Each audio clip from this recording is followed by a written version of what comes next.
정말요? 방금 뭐라고 인사하셨는지 기억나시죠? 네. 아, 그렇죠. 할렐루야. 네. 오늘 본문에 등장하는 인물은 크게 세 분류입니다. 오늘은 이 세 분류를 계속해서 좀 기억을 하셔야 되는데요. 오늘 본문에 등장하는 세 부류, 여인을 데리고 온 사람들, 예수님, 이렇게 간단하게 세 부류죠. 가장 먼저 누가 등장하시냐면 예수님이 등장하십니다. 이해를 돕기 위해서 위치적으로 예수님이 이쯤에 계시다고 한번 생각을 해볼게요. 여기 예수님 계신 거예요. 예수님이 계시고 예수님이 1절에 보면 이렇게 등장을 하시죠. 말씀 한번 띄워주시면요. 어떻습니까? 예수는 감난산으로 가시니라, 이렇게 기록되어 있습니다. 산에 가서 뭘 하셨는지는 나와 있지 않습니다. 그냥 산에 가셨습니다. 등산하러 가셨을까요? 예수님은 등산에 취미가 있으셨을까 싶으면서 이제 여기는 안 적혀 있으니까 알 수 없지만 다른 구절의 말씀을 보면요, 예수님은 보통 이렇게 산에 가실 때, 특히 이 감람산에 가실 때는 기도하러 가실 때 이 감람산을 이렇게 애용하셨다라는 것을 알 수 있습니다. 누가복음 말씀을 한번 참고로 보면 이렇게 알 수 있는데요. 한번 읽어보겠습니다. 시작. 예수께서 나가사 습관을 따라 감람산에 가시매. 자, 습관을 따라 어디에 가셨습니까? 감람산. 그러니까 습관적으로 감람산에 가셨다는 거예요. 그런데 여기까지만 보면은 또 여전히 등산을 하러 가셨는지 무엇을 하러 가셨는지 알 수가 없는데요. 이어지는 말씀을 읽어볼게요. 읽어보겠습니다. 그곳에 이르러 그들에게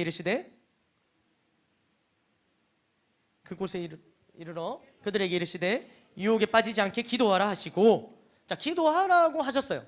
기도하라고. 그러니까 누구 같이 간 자들이 있었겠죠. 제자들입니다. 제자들에게 기도하라 하시고.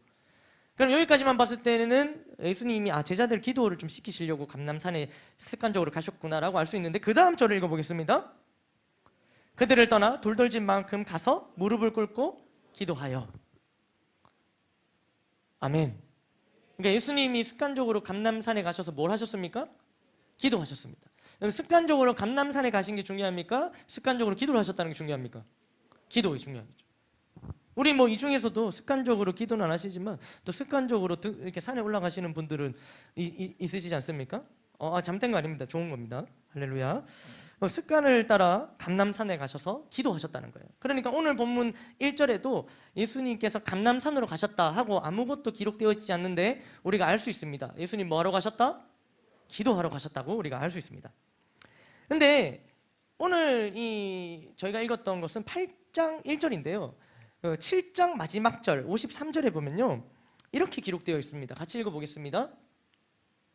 다 각각 집으로 올라가고 예수는 감람산으로 가신. 여기 이게 이어지는 거거든요. 원래는 이제 53절은 다 각각 집으로 돌아가고, 그 다음에 1절 8장 1절로 바뀌어서 예수는 감람산으로 가시니란데, 보통 이렇게 내용이 같으면은 이게 54절이 되거나 아니면 이게 한 절씩 밀리거나 해야 되는데, 지금은 7장 53절과 8장 1절로 이렇게 물려 있습니다. 그런데 이 문장이 우리는 나눠서 읽을 수 있지만 실제로 헬라어상으로는 이렇게 한 줄입니다. 한 문장인 거죠.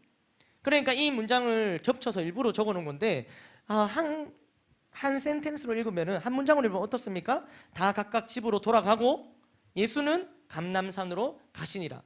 그러니까 다 집에 간 사람들 따로, 또 산에 가신 예수님 따로, 이렇게 비교해서 기록하고 있습니다. 그러니까 다 집에 갔다는 거예요.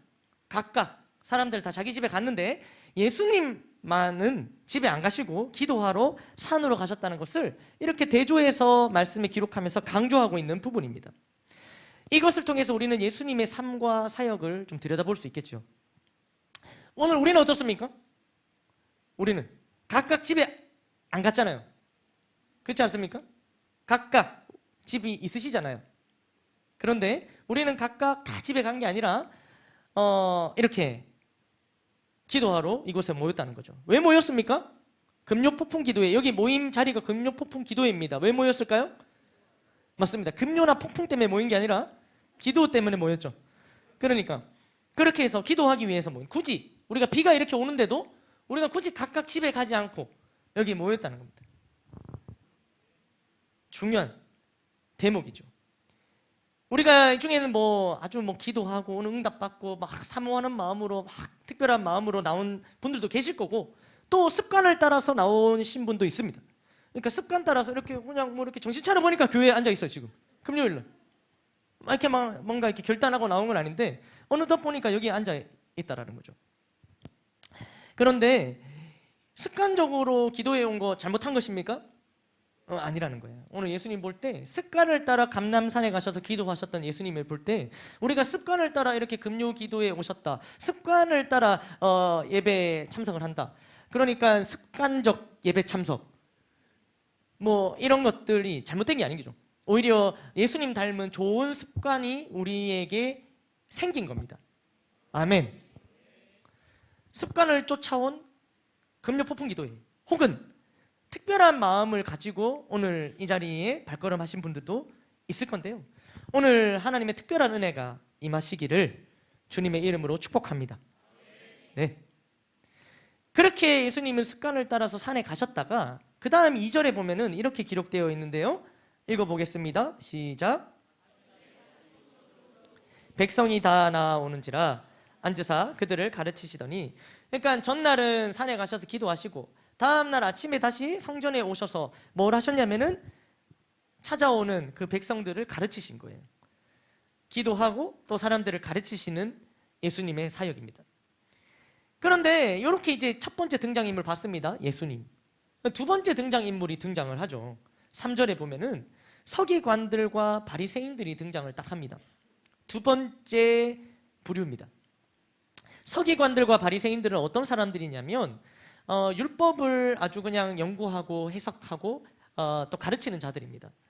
그러니까 이들은 실제로 우리가 되게 우리한테는 부정적인 이미지가 이미 박혀 있어서 서기관들, 바리새인이라 하면 우리는 벌써 이미 이렇게 되지 않습니까? 근데 이제 사실은 뭐 그런 면도 있지만 실제로 이들은 율법대로 살려고 애를 썼던 사람들이라서 경건한 삶을 살았던 사람입니다. 율법에 맞춰서 말이죠.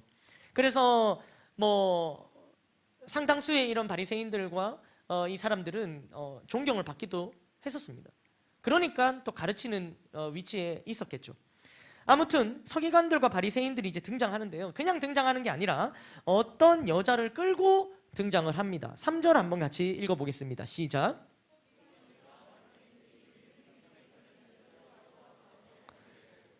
네, 서기관들과 바리새인들이 등장할 때 누구를 데려옵니까? 음행 중에 잡힌 여자를 끌고 옵니다. 서기관들과 바리새인들은 여기서 등장을 한 걸로 합시다. 자, 서기관들과 바리새인들이 여자를 끌고 여기다 가운데 딱 세우는 거예요. 딱 세웁니다. 그런데 그들은 뒤에 구절에 이렇게 기록되어 있는데 예수님을 시험하려는 의도를 가지고 여자를 데리고 왔고 또 말을 합니다. 그 구절을 4절, 5절, 6절인데 한번 읽어보겠습니다. 시작. 선생이여, 이 여자가 간음하다가 현장에서 잡혔나이다. 모세는 율법에 이러한 여자를 돌로 치라 명하였거니와 선생은 어떻게 말하겠나이까? 그들이 이렇게 말함은 고발할 조건을 얻고자 하여 예수를 시험함이로라. 예수께서 몸을 굽히사 손가락으로 땅에 쓰시니. 아멘. 그러니까 지금 나오죠. 다 나옵니다. 예수님을 시험하려고 하는데 어쨌든 그들이 한 말에 우리가 집중을 하자면 그들은 이 여자를 보십시오. 예수님, 선생이요 이렇게 표현하는데 한번 보세요. 지금 우리가 현장에서 현행범으로 이 여자를 간음한 여자를 왔습니다. 예수님 어떻게 할까요? 율법에는 이거 돌로 쳐 죽이라고 하는데 예수님 어떻게 할까요? 이렇게 지금 묻는 겁니다. 간음한 자에 대한 율법은 돌로 쳐 죽이는 겁니다. 간음한 자에 대한 율법, 당시 율법은 돌로 쳐 죽이는 거예요. 돌로 죽을 때까지. 그러니까 그들이 생각할 때, 바리새인들과 서기관들이 생각할 때 예수님의 이때까지의 사역을 봤을 때, 삶을 봤을 때 예수님은 늘 언제나 약자의 편이셨어요. 병든 자들, 또 고아, 과부, 이렇게 항상 이 당시 사회적으로 좀 소외된 사람들, 힘이 없는 사람들의 편에 서 계셨었고요. 또 예수님은 죄인들과 늘 함께 하셨어요. 죄인들과 밥도 같이 먹고 늘 죄인들이랑 같이 있는 거예요. 바리새인들, 서기관들은 근처도 안 가는 사람들과 예수님은 늘 가까이 하셨다는 거예요. 그러니까 그들이 생각할 때 이 죄지은 현행범 죄인 여자를 끌고 왔는데 예수님의 이때까지의 행적을 보면 분명히 예수님께서 이 여자를 돌로는 안 치실 것 같은 거예요. 그런데 어떻습니까? 율법은 이 여자를 돌로 쳐 죽여야 되는 겁니다. 그러니까 만약에 예수님이 돌로 쳐 죽이지 않으면 어떻게 됩니까? 돌을 던지지 않으시면 율법을 어긴 게 되는 겁니다. 그러니까 딱 꼬투리 잡기가 좋은 거죠. 이거를 이제 노리고 바리새인들과 서기관들이 이 가늠하다 걸린 여자를 끌고 예수님 앞에 나온 겁니다. 가늠하지 말라는 것은요 10계명 중에 제 7계명에 있습니다. 가늠하지 말라. 정확하게 신명기에는 가늠한 자에 대해서 이렇게 기록하고 있어요. 실제로 율법에 뭐라고 기록되어 있는지 한번 읽어보겠습니다. 시작. 어떤 남자가 그 동침한 남자와 그 여자를 둘 다 죽여 이스라엘 중에 악을 제할지니라. 처녀인 여자가 남자와 약혼한 후에 어떤 남자가 그를 성읍 중에서 만나 동침하면 너희는 그들을 둘 다 성읍 문으로 끌어내고 그들을 돌로 쳐 죽일 것이니 그 처녀는 성 안에 있으면서도 소리 지르지 아니하였으며 그 남자는 그 이웃의 아내를 욕보였음. 너는 이같이 하여 너희 가운데에서 악을 제할지니라. 아멘. 그러니까 여기 분명히 24절에 보면은 둘 다 성문으로 끌어내고 돌로 쳐 죽일 것이니 이렇게 나와 있습니다. 여인의 입장에서 이 대목은 좀 억울한 부분이 아닐 수 없습니다. 지금 바리새인들과 서기관들은 여자만 끌고 왔어요. 남자는 그새 도망을 갔는지 알 수는 없지만 여자만 끌고 왔습니다. 어쨌든 율법은요 그 둘 다 성 밖으로 끌어내서 돌로 쳐 죽이라는 게 율법이었던 거예요. 서기관들과 바리새인 무리는 여인을 정죄하고 또 벌하기 위해서, 그리고 또 한 가지 이유 더 있죠. 예수님을 시험하기 위해서 이 여인을 끌고 등장한 거예요. 그러면 이제 한 부류가 남았습니다. 세 부류가 있다고 말씀드려요. 누가 남았습니까? 네? 없어요. 예수님 등장하셨고 여자를 끌고 온 바리새인들과 서기관들이 등장했고 마지막 부류가 누굽니까? 끌려온 여자. 끌려온 여자가 남았습니다. 끌려온 여자. 자, 이 끌려온 여자를 봅시다. 이 여자는 가늠하다가 현장에서 잡혔어요. 현행범. 바로 잡혔습니다. 뭐 심증 가고 이런 게 아닙니다. 바로 현장에 걸린 겁니다. 간음을 했다는 것은요, 이 여자는 남편이 있다거나 혹은 이미 이제 약혼자가 있는 상태를 뜻합니다. 그것이 전제될 때 이 간음이 성립되는 거거든요.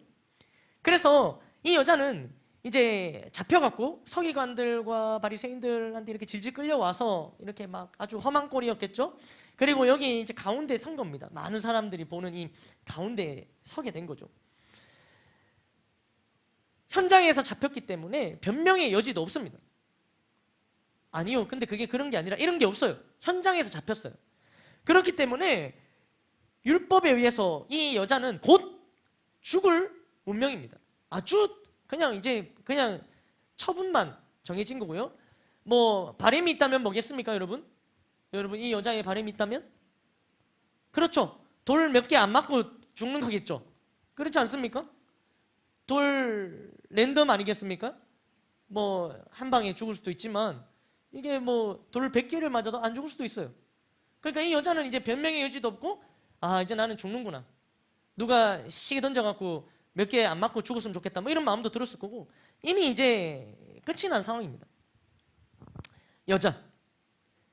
그러니까 이렇게 세 부류, 예수님 어제 기도하시고 또 가르치시려고 또 예수님을 시험하려고 온 또 이 여자를 끌고 온 무리, 바리새인들과 서기관들, 그리고 현행에 잡혀갖고 이제 돌 맞아 죽을 시간만 기다리고 있는 여자, 이 세 부류가 지금 아주 팽팽한 긴장감 속에 있다라는 겁니다.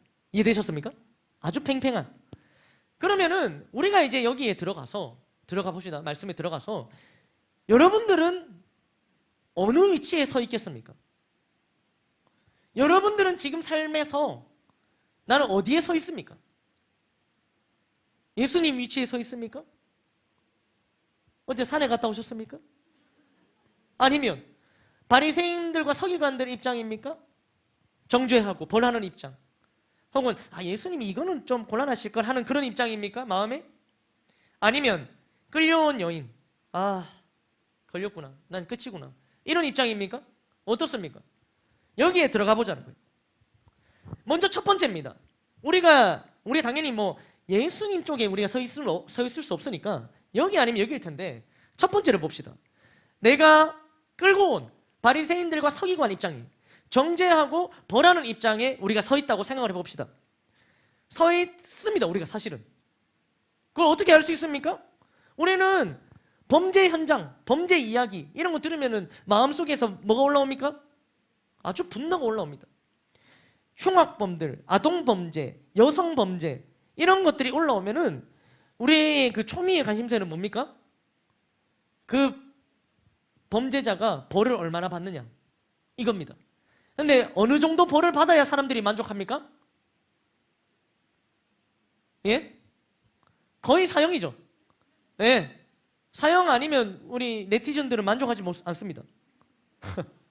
꼭 거기 나오는 뭐 한 번씩 저는 읽어봅니다. 여론을 파악하기 위해서 한 번씩 읽어보는데 꼭 거기에 나오는 것은 그 자기의 가족이 안 당해서 그렇다 판사에 뭐 이런 게 늘 올라옵니다. 늘 올라. 그러면서 항상 이제 어떤 그 죄를 지은 사람은 죽여야 된다 이런 이제 여론들인 거죠. 그러니까 여기에 있는 겁니다. 정죄하는 쪽, 벌하지 않은 쪽, 바리새인들, 서기관들 끌고 오는 겁니다. 우리는 못 참습니다. 요즘에 이런 것들을 다루는 프로그램도 굉장히 많습니다. 과거에 일어났던 범죄를 다시 다루는 프로그램들이 많지 않습니까? 그걸 다시 보면은 다시 그걸 아주 상세하게 그걸 알려주는데요. 상세하게 알려주기 때문에 더 분노가 일어납니다. 막 몇 시에 어디에서 뭐 이렇게 다음 몇 시에 이런 행적들을 막 보여주면서 막 이렇게 설명을 해주는데 그걸 볼수록 막 이게 더 분노가 일어나고 그래서 이런 뭐 우리가 예를 들면은 이 현재 이런 사람들의 심리를 이용해서 요즘에 영화나 드라마들은 이런 범죄자들을 법에 의해서 심판하는 게 아니라 내 임의대로 대리만족 시켜주는 그런 이제 스토리를 가진 영화나 드라마들도 상당히 많습니다. 그러니까 우리 안에 있는 이런 마음들이 있는 거죠. 정죄, 벌해야 된다 하는 마음들. 우리가 율법에 능통할수록 그렇습니다. 훈련을 받으면 받을수록 말씀을 알면 알수록 처음에 교회에 올 때 아무것도 모르니까 누가 예배 시간에 뭘 하든 우리가 뭐 관계가 있었습니까? 그런데 예배가 무엇이다, 기도가 무엇이다, 뭐 이런 것들을 알아가면 알아갈수록 또 그것과 반대되는 누군가의 삶과 행동들을 볼 때 우리 안에 우리도 모르게 저건 아닌데 왜 저렇게 하지? 이런 마음들이 올라오는 거예요. 모를 땐 몰랐는데 알고 나니까. 그래서 내가 말씀을 좀 알고 또 실제로 내가 말씀대로 그렇게 좀 살수록 우리 안에 이 정죄하는 마음들이 더 일어나는 거예요. 우리가 말씀만 봅시다. 말씀 볼 때 우리가 아담과 하와 보면은 저 아담, 저 하와 우리 마음에 올라오지 않습니까? 한 번씩? 올라옵니다. 왜 그랬어 아담? 그러지 말았으면 좋을 뻔했잖아. 이렇게 우리가 올라옵니다. 마음들이. 또 뭐 가인과 아벨을 볼 때 거기에 나오는 가인을 볼 때 어떻습니까? 어떻게 동생을 돌로 쳐 죽일 수가 있지? 라는 마음들이 또 올라온다는 거예요. 그 외에 다른 경우도 다 그렇습니다. 다윗이 범죄할 때 뭐 안 올라옵니까? 그 분노 유발자 아닙니까? 다윗의 그 한 대목이. 그러니까 이런 마음들이 올라온다는 겁니다. 실제로 우리가 뉴스나 여러 가지 사건 사고들을 볼 때 아니 그냥 성경의 인물만 봐도 이런 것들이 기본적으로 올라오고요. 이런 것들은 실제로 우리가 이렇게 서로 안에, 교회 안에, 셀 안에, 또 집에서, 가족 간에 이런 마음들이 정죄하고 벌하려는 마음들이 애쓰지 않아도 일어납니다. 그러니까 우리가 사람들 앞에 이렇게 끌고 와서 이거 보십시오라고 말하지 않을 뿐이지 이미 그런 일들이 우리 안에 있는 거죠. 그럴 수가 있지? 어떻게? 이런 마음들. 그러니까 우리가 여기 서 있는 거죠. 바리새인들과 서기관들, 오늘 여인을 끌고 온 이 위치에 서 있는 겁니다. 혹은 어떻습니까? 이쪽에 서 있습니까? 정죄 받는 쪽에 서 있을 수도 있잖아요. 여기에 우리 서 있습니다. 실제로 정죄를 받는 쪽에도 우리가 서 있습니다. 뭐 여기도 뭐 가족들이 있는데 가족들 중에 정죄하는 쪽이 있으면 받는 쪽이 있는 거 아니겠습니까? 두 분은 어떻습니까? 누가 어느 쪽입니까? 알겠습니다. 할렐루야. 그러니까요. 그렇습니다. 정죄를 하는 쪽만 있고 받는 쪽이 없고 그거는 말이 안 되지 않습니까? 정죄를 받는 쪽만 있고 하는 쪽은 없고 이것도 말이 안 됩니다. 그러니까 우리 여기도 서 있다는 거예요. 여기도. 현장에서 걸린 죄인. 뭐 변명의 여지가 없어요. 잘못한 게 맞아요. 잘못한 게 맞는데 정죄를 받는 겁니다. 그리고 어떤 처벌을 받을지 기다리고 있는 거예요. 이것은 분명히 우리 뭐 남편분들 그런 게 있지 않습니까? 이것은 분명히 이것은 내 잘못이 맞다. 아내에게 내가 잘못한 게 맞다. 그리고 기다리는 거죠. 초조하게. 아내의 정죄와 합당한 벌을. 그리고 이제 간절한 바람은 아까 그냥 돌 한 방 맞고 끝냈으면 좋겠다와 같은 마음들. 여기서 조금 적당히 넘어갔으면 좋겠다. 이거 내 잘못 맞는데. 그러나 이런 마음들이 있지 않습니까? 아닌 척 하시고 계시네요. 할렐루야. 그러니까 우리가 여기 정죄 받는 쪽 현장에서 걸렸어요. 이것은요 모르는 사람으로부터 정죄 받는 것보다 가까운 사람들로부터 정죄를 받을 때 데미지가 더 큽니다. 모르는 사람들이 뭐 이렇게 해도 그것도 좋진 않지만요. 그러거나 말거나입니다. 그러나 가까운 사람들, 나를 잘 아는 사람들로부터 정죄를 받을 때, 따가운 눈빛을 받을 때 그게 너무 힘들다는 거죠. 그래서 참 그런 많은 정죄를 받고 살아갑니다. 돌멩이가 정죄하는 쪽, 정죄받는 쪽에서 봤을 때 저기 정죄하는 쪽에 손에 들린 돌멩이가 한 개가 아닙니다.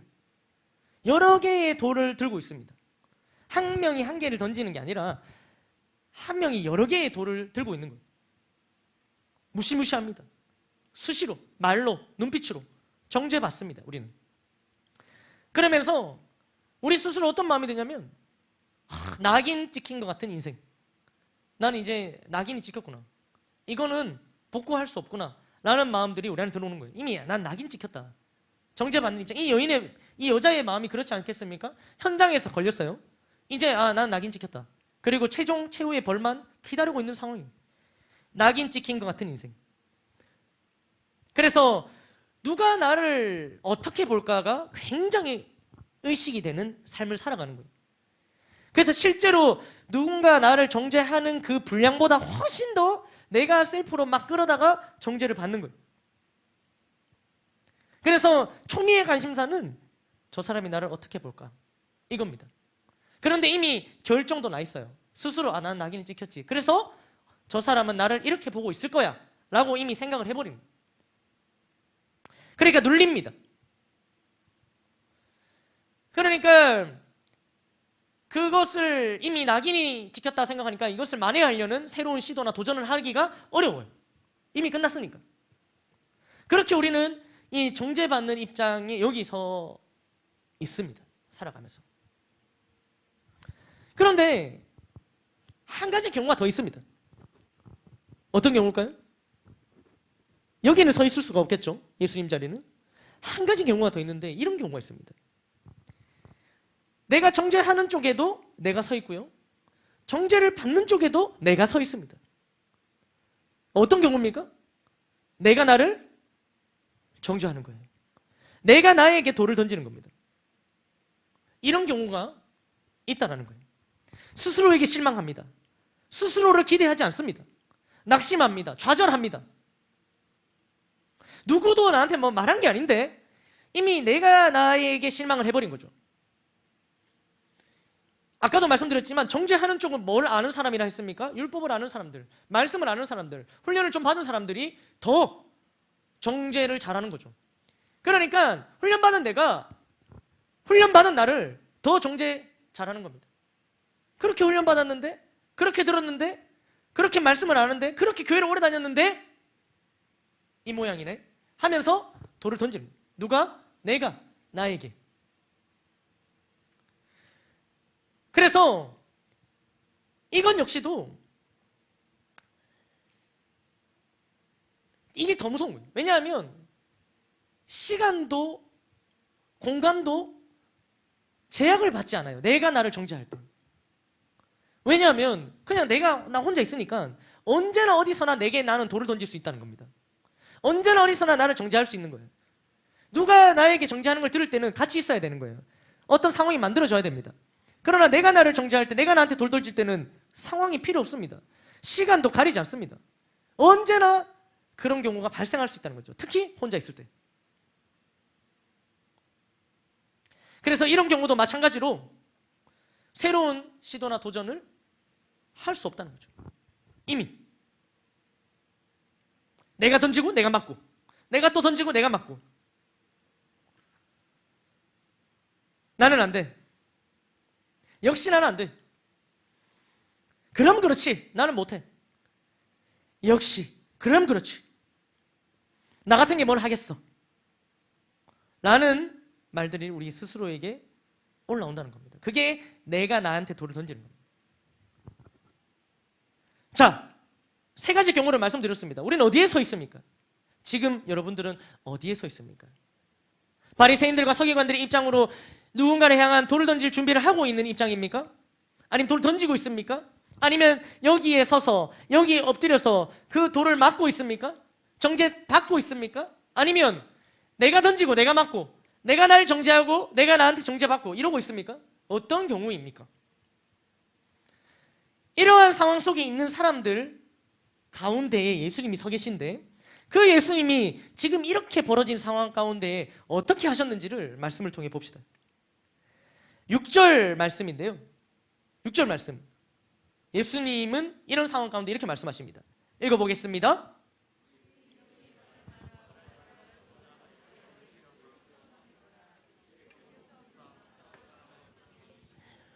네, 먼저 말씀하시지 않고요, 뭔가를 쓰십니다. 손가락으로, 예수께서 몸을 굽히사 손가락으로 땅에 쓰시니, 무엇을 쓰셨는지는 나와 있지 않으니까 우리가 알 수 없습니다. 그러나 이게 굉장히 특이한 경우는 맞습니다. 왜냐하면 예수님은 글의 사람이 아닙니다. 예수님은 말의 사람입니다. 예수님 거의 다 말로 하셨고요, 글을 쓰지 않으세요. 예수님은. 그런데 이 경우에 글을 쓰시는데 무슨 글을 썼는지는 얘기하지 않습니다. 그래서 우리가 그냥 유추할 때, 학자들이 유추할 때 사람들이 좀 흥분해서 돌을 던지려고 하니까 그들의 흥분을 좀 가라앉히려는 시간을 버신 거다, 이런 얘기도 있고요. 혹은 아니면 어떤 말씀을 쓰셨다라는 견해도 있습니다. 그러나 뭐라고 썼는지 성경이 밝히고 있지 않으니까 우리가 유추는 할 뿐이지 정확하게 알 수는 없는 게 사실입니다. 어쨌든 이 경우는 특수한 경우는 맞습니다. 예수님 뭔가 땅에 쓰셨고요. 그리고 7절에 이렇게 말씀하시는 거예요. 이제 말씀하시는데요, 같이 읽어보겠습니다. 7절 말씀, 중요한 말씀입니다. 시작. 그들이 묻기를 맞이 아니하는지라 이에 일어나 이르시되 너희 중에 죄 없는 자가 먼저 돌로 치라 하시고, 이렇게 말씀하십니다. 너희 중에 죄 없는 자가 먼저 돌로 치라. 죄 없는 자는 치라고 하셨어요. 여러분, 칠 수 있는 자가 있었겠습니까? 없다는 걸 예수님 알고 계셨던 거죠. 죄 없는 자는 먼저 돌로 치라. 주저하는 그들을 향해 예수님은 또 무언가를 쓰십니다. 8절입니다. 다시 몸을 굽혀 손가락으로 땅에 쓰시니, 여기도 뭐라고 썼는지는 기록되어 있지 않습니다. 그들은 예수님께서 하신 말씀, 또 뭔가 끄적이신 이 글, 이걸 통해서 중요한 건 뭐냐면은 양심의 가책을 받습니다. 찔림을 받습니다. 그리고 돌을 내려놓고 하나둘씩 그 자리를 떠납니다. 9절 말씀 읽어보겠습니다. 시작. 젊은이까지 그 가운데 섰는 여자만 남았더라. 어떻습니까? 이 말씀을 볼 때 아주 다양한 사람들이 돌을 들고 서 있었음을 알 수 있습니다. 젊은이부터 어른부터 젊은이까지. 그래서 이들 모두 이 여자를 정죄하려고, 벌하려고 다 돌 들고 모여 있었던 겁니다. 그런데 그들은 다 돌을 내려놓고 하나 둘씩 다 떠나갑니다. 예수님의 이 말씀 가운데 양심의 가책을 느끼고 다 떠나가는 거예요.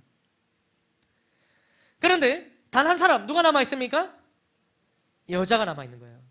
오늘 말씀에 뭐라 기록되어 있습니까? 오직 예수와 그 가운데 섰는 여자만 남았더라. 아멘. 예수님은 이제 홀로 남은 이 여자에게 이렇게 말씀하시는 거예요. 10절을 읽어보겠습니다. 시작. 아무도 없는 것을 보시고 이르시되 여자여 너를 고발하던 그들이 어디 있느냐? 너를 정죄한 자가 없느냐? 사람들 다 어디 갔노? 없어요. 이미 서로 다 봤습니다. 사람들이 떠난 걸. 그런데 한 번 더 물으시는 거예요. 그러면서 11절에 여자가 이렇게 대답하죠. 시작. 대답하되 주여 없나이다. 예수께서 이르시되 나도 너를 정죄하지 아니하노니 가서 다시는 죄를 범하지 말라 하시니라. 아멘. 예수님께서 정죄를 하지 않는다고 말씀하는 거예요. 나도 돌을 내려놓고 정죄하지 않고 벌하지 않고 떠났던 그 사람들과 같이 나도 정죄하지 않는다라고 말씀하신 거예요. 예수님은 정죄를 못 하시는 것이 아니라 정죄를 안 하신 겁니다. 실제로 예수님을 믿지 못했던 사람들, 믿지 못하는 사람들, 그들은요, 그들이 지은 죄대로 심판을 받습니다. 정죄받아요. 벌받아요. 그러니까 정죄하시는 분이고요, 하실 수 있는 분이고요, 벌하시는 분이고 벌하실 수 있는 분이 예수님입니다. 그러나 이 여자에 관해서는 뭐라고 말씀하시냐면 나도 너를 정죄하지 않겠다라고 말씀을 하신 거예요. 그러니까 예수님을 믿고 예수님 앞에 엎드렸던, 예수님 앞에 남아 있었던 이 여자는 예수님께서 용서하신 거죠. 아멘, 아멘. 여러분 절대로 여기서 오해하지 말아야 될 것은 죄를 지어도 상관없구나, 간음을 해도 상관없구나, 이 말씀의 주제는 이게 아닙니다. 어떤 죄를 지어도 그 죄가 부인할 수 없는 현장에서 걸린 죄일지라도 예수님께서 예수님 앞에 나온 자, 예수님 앞에 엎드린 자에게는 용서하신다, 용서받을 수 있다. 이게 이 말씀의 핵심이죠. 저는 이 말씀을 묵상하면서 그런 말씀이구나 하면서 이제 이렇게 끝나는 거잖아요. 여기서 이렇게 말씀이 끝나는 건데 한 가지 이제 의문이 들었던 거죠. 그럼 뭐냐면 왜 오직 예수와 여자만 남아 있었을까? 생각해 보십시오. 예수님께서 뭐라고 말씀하셨습니까? 죄가 없는 자는 먼저 돌로 치라고 하셨습니다. 그러면 그들이 돌로 치지 못했다는 것은 뭘 인정한 것입니까? 죄가 있음을 인정한 겁니다. 그들이 돌을 내려놓고 떠나갔다는 것은 자신들에게 죄가 있음을 인정한 거예요. 죄가 있으면 어떻게 해야 됩니까? 이 여자처럼 그 자리에 남아 있어야 되는 거예요.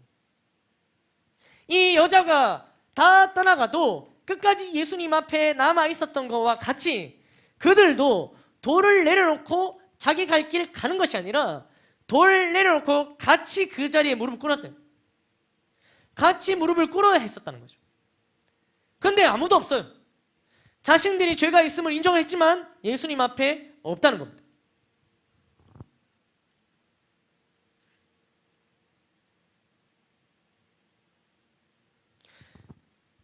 돌을 내려놓고 남아야 합니다. 우리가 지금 여기 서 있는 입장이 있다면 돌을 내려놓는 게, 돌을 내려놔라, 이게 핵심이 아니라 돌을 내려놓고 우리도 이 여자와 같이 예수님 앞에 남아 있어야 된다는 거예요. 그런데 남지 않습니다. 다 가버립니다. 남지 않는다는 거예요. 예수님 앞에 사람들이 남아있지 않습니다. 복음을 전하면, 행복 모임을 하면 어떻습니까? 행복 모임을 통해서 참 은혜가 넘치지 않습니까? 왜 은혜가 넘칩니까? 그곳에서 우리의 죄 문제를 해결하고 내 죄를 덮어주신 예수님의 그 크신 은혜와 사랑을 깨닫게 되고 그 복음의 능력 가운데 우리가 참 이때까지 누려보지 못했던 자유와 해방을 누리면서 그렇게 참 행복의 이 마음들을 누리며 또 기도응답도 누려보며 그렇게까지 나아가는데 또 그렇게 해서 여러분들은 또 예수님 앞에 끝까지 남아 계신 분들인데 많은 경우에 그렇게까지 안 되고 거기서 받은 은혜는 거기서 난 죄인이구나 까지, 그리고 예수님 앞에 남아있지 않는 사람들 말입니다. 돌을 내려놨다면 남아있어야 됩니다. 돌을 내려놨다는 것 자체가 내 자신의 죄 있음을 인정한 거 아니겠습니까? 그렇다면 그 순간 바로 주님 앞에 남아 있어야 되는 거예요. 오늘 이 말씀처럼 오직 예수와 이 여자만 남아 있더라 이렇게 되면 안 되고요. 오직 예수와 남아 있는 그 유일한 여자가 바로 내가 돼야 되는 거예요. 이쪽에서 정죄받는 입장에서의 여자가 되었든 이쪽에서 정죄하려고 남아 있었든 그 한 사람 남아 있는 사람이 바로 우리가 돼야 된다는 거예요.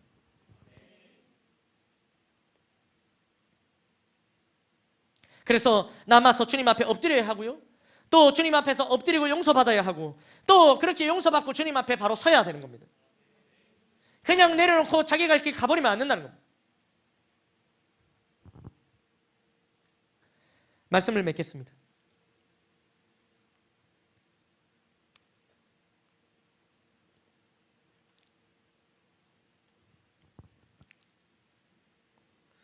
우리는 이쪽에도 또 내가 던지고 내가 맞는 입장에도 다 서 있습니다. 특별히 우리가 정죄하는 입장, 내가 다른 사람을 정죄하든 내가 나를 정죄하든 우리가 정죄하는 입장에 있을 때요, 우리가 이와 같은 말씀을 들으면 순간적으로 우리가 들고 있었던 돌을 내려놓기는 합니다.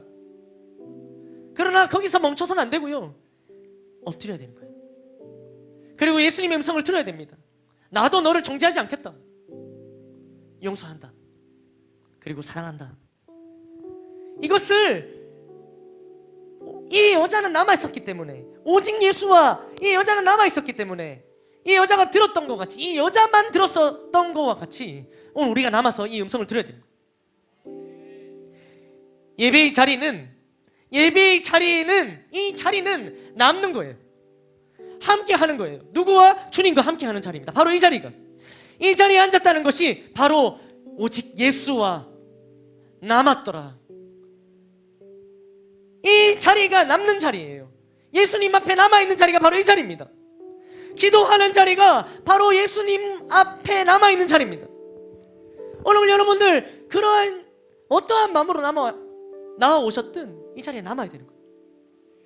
이런 말씀을 듣고 나 정죄가 잘못됐구나, 내가 다른 사람에게 돌을 던진 게 잘못됐구나, 아니 그동안 나는 수많은 돌들을 나에게 던졌구나, 그거 아니구나, 여기에서 멈추는 것이 아니라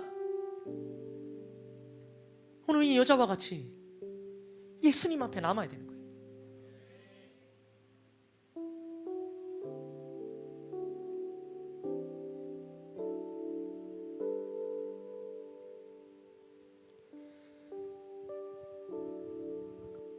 혹은 정죄받는 쪽에 있습니까? 다른 사람들로부터 정죄를 받고 있습니까? 아니죠. 내가 나를 정죄할 때도 내가 나한테 정죄받고 있는 거죠. 정죄받고 있습니까? 현행범입니까? 끝까지 남아 계십시오. 예수님 앞에 나와 예수님 앞에 끝까지 남아 있을 때 정죄받지 않습니다. 용서받습니다. 예수님 앞에 남아 있을 때 절대로 정죄받지 않습니다. 반드시 용서받습니다. 예수님 앞에 엎드리는 것, 그럴 때 예수님으로부터 용서받고 이윽고 예수님 앞에 바로 서게 되는 겁니다. 오늘 이 여자와 같이 우리가 누군가에게 끌려서, 아니면 내가 나를 끌고 정말 비참한 모습으로 여기 이렇게 널브러져 있는데 그렇게라도 남아있을 때 예수님께서 용서하시고 다시 손잡아 주시고 일으켜 주시고 이윽고 우리가 예수님 앞에 어여시 바로 서게 되는 것입니다.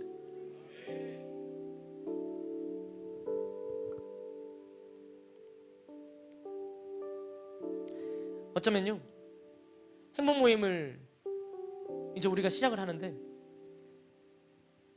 우리가 영혼을 바라봅니다. 어떤 사람을 바라봅니다. 사람들을 바라봐야 합니다. 그런데 참 분노가 올라올 때가 있습니다. 너무 그 사람의 행복을 바라면서도 참 이렇게 쉽게 마음을 열지 않고 복음을 받아들이고, 우리는 도와주고 싶은데 도움을 받지 않겠다고 할 때 이 마음에 참 어쩔 때는 답답함이 올라오기도 합니다. 답답함 가운데 돌을 슬그머니 들기도 합니다. 왜 저럴까? 그런데 행복 모임은 돌을 던지러 가는 자리가 아닙니다. 어쩌면 그 당사자가 스스로에게 계속 돌을 던지고 있는, 자기가 던지고 자기가 맞고 있는 그들에게 우리가 나아가서 돌을 내려놓게 하는 것이며, 또 주님 앞에 엎드릴 수 있도록 돕는 자리이며, 그 이후 주님 앞에 바로 설 수 있도록 돕는 것이 바로 행복 모임입니다. 너무나도 많은 사람들이 또 다른 많은 사람들로부터 낙인 찍힌 채 살아가는, 그래서 돌을 맞고 살아가는, 그리고 돌이킬 수 없다고 생각하고 살아가는 사람들, 그래서 심지어 다른 사람들만 돌을 던지는 게 아니라 스스로가 스스로에게 돌을 던지며 또 돌을 맞으며 살아가는 사람들이 너무나도 많다는 거죠. 그들에게 가서 그들의 손에 들려있는 돌을 내려놓는 것, 복음으로 다른 사람들이 던지는 그 돌을 막아주는 것, 그것이 바로 행복 모임입니다. 그렇게 그들을 살리러 가는 것입니다. 그렇게 하기 위해선 우리가 먼저 그들을 바라보는 시선이 바뀌어야 되는 거예요. 오늘 이 말씀을 예수님께서 하신 것은 이 현행범으로 잡힌 이 여자를 바라보는 너희들의 시선이 무엇인가를 말씀하시는 거예요. 잘못한 건 맞아요. 그럴 수 없어요. 간음, 율법에서도 정의했어요. 이것은 돌로 쳐 죽여야 되는 죄예요. 그러나 오늘 예수님 오시고 이 여자를 바라볼 때 더 이상 그렇게 바라보지 말라는 것이 오늘 예수님께서 저와 여러분들에게 주시는 말씀이에요. 어떻게 볼 거냐, 이 여자를. 그리고 이 여자를 볼 때 우리는 돌을 내려놓고 돌아가는 것이 아니라, 이 여자를 보고 나도 모르게 들었던 돌이 있다면 그 돌을 내려놓고 우리도 이 여자 옆에 같이 남아 있어야 되는 겁니다. 또 한 가지, 혹시나 이 중에 나도 모르게 계속 나에게 돌을 던지고 있는 분이 계십니까? 우리가 복음을 전하는 자로서 스스로에 대한 인지도 바뀌어야 되는 거예요. 계속해서 내가 나에게 돌을 던지고 있고 내가 던진 돌에 내가 맞고 있는 상태로 우리가 다시 복음을 들고 나아갈 수 없다는 겁니다. 그래서 우리가 이제 행복 모임을 앞두고